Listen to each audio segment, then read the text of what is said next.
شباب حزب الله بسوريا. قل لي مرتزقه، ما انت عم توجه لي البهوره. قل لي شباب حزب الله مرتزقه بسوريا. قل لي شباب حزب الله مرتزقه في سوريا. جاوب. خلي يخلص. تفضل. قصة الإرهاب وقصة التكفير وقصة داعش وقصة النصرة. في شيء نحن بالعلوم، أنا دكتور شيمي، في شيء بالعلوم اسمه كلوناج. كلوناج يعني استنساخ بالعربي. كيف تستنسخ كائنا طبقا لكائن آخر. شو بيعملوا؟ بيجيبوا غلاف خلية ما، وبيجيبوا الكاركترستيك يعني الجن، الخصائص الوراثية تبع جن تاني، وبحطوها بقلب الغلاف. شو بتطلع؟ بيطلع غلاف هذه الخلية هو ينتمي إلى إكس، بينما سلوك هذه الخصائص ينتمي إلى إجريك. هذا ما فعلته إيران، وهي التي خلقت داعش والنصرة والقاعدة. وسأثبت لك بالوقائع كيف أنا بجي بفرق بين القشرة، بين الممبران وبين الكود جينيتيك اللي بقلبه.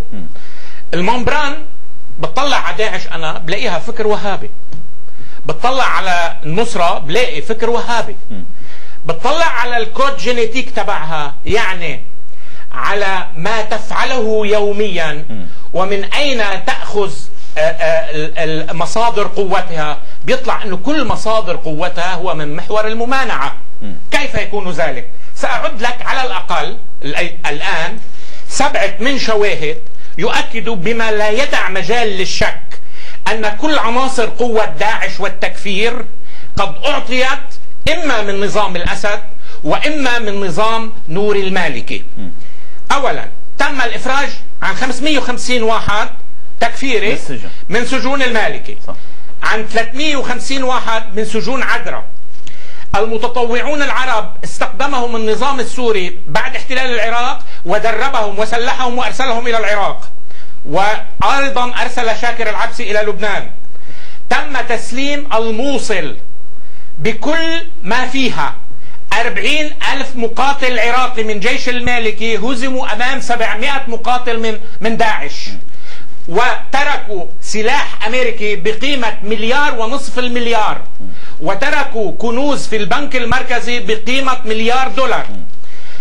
شركة تويوتا أعلنت أنه في 10,000 سيارة تويوتا باعتهم لنور المالكي في العراق، في 6,000 منهم بإيد داعش.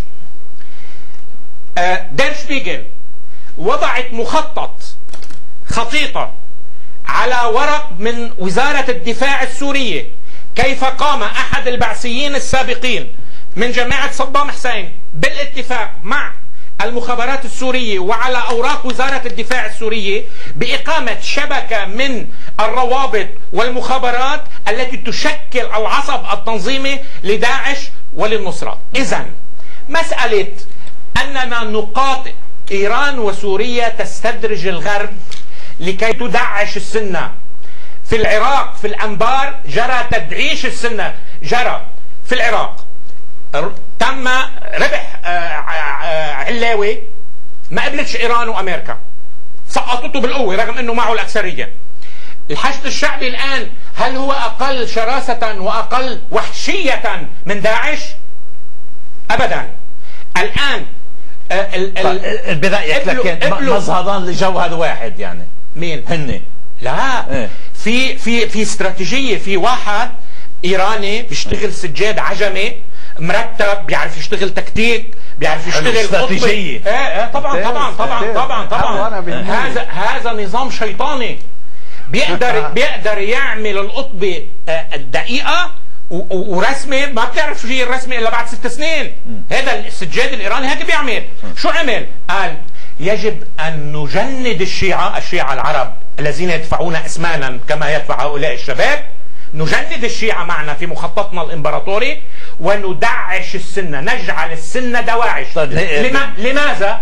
لكي يأتي الغرب فيكلفنا نحن إيران ونظام الأسد بمقاتلة الإرهاب. هل كان يحلم نور المالكي أو غير نور المالكي أو إيران أو الجنرال قاسم سليماني بأن تأتي أمريكا لكي تشرف على قاسم سليماني وهو يدخل إلى الأنبار ويدمر المدن السورية في الأنبار؟ إذن هذا الذي يدعي بأنه يحارب التكفيريين هو لا يحارب التكفيريين، هو كالإطفاء المهووس يصنع الحرائق لكي يكلفه الغرب بإطفائها. واضح. خليني بدي أقول 3 شغلات. الشغلة الأولى هعملهم برقيات. أول برقية، من أصل 4500 غارة روسية في 300 منهم على داعش، البقية هن على المعارضة اللي مش معترف فيها صديقي علي. النقطة الثانية، في سوريا الإسرائيلي والروسي ينسقان جوا، وحزب الله وإيران والروسي ينسقان برا. فما حدا يحكينا عن ممانعة أو مقاومة وقت اللي بيكون التنسيق مع الإسرائيلي، وما حدا يشبه هذا التنسيق مع الإسرائيلي بواحد جريح بالجولان. الإسرائيلي والروسي ينسقان جوا، وحزب الله وإيران والروسي ينسقان برا.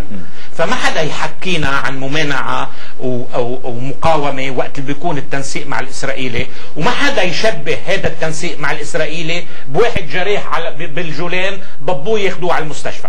هيدي شيء، هذا مستوى. ثالث برقية أنه ظهر جليا منذ 5 سنوات وحتى الآن أن الحامي الحقيقي لنظام الأسد هو أوباما ونتنياهو، وأن كل الصحف الغربية وكل الدوائر الغربية وفي على الفيديو على نشرات الأخبار حطوا بجلسة استجواب لكارتر لوزير الدفاع الأمريكي ولقائد الجيوش الأمريكية معه، ما بعرف شو اسمه، وقال له أنتم تذهبون إلى سوريا شو عم تعملوا بسوريا؟ شو بدكم تعملوا؟ 5 أسئلة. ما كان يقدر يقول له وزير الدفاع نحن نريد إسقاط الأسد. فالأسد محمي أمريكيا ومحمي إسرائيليا.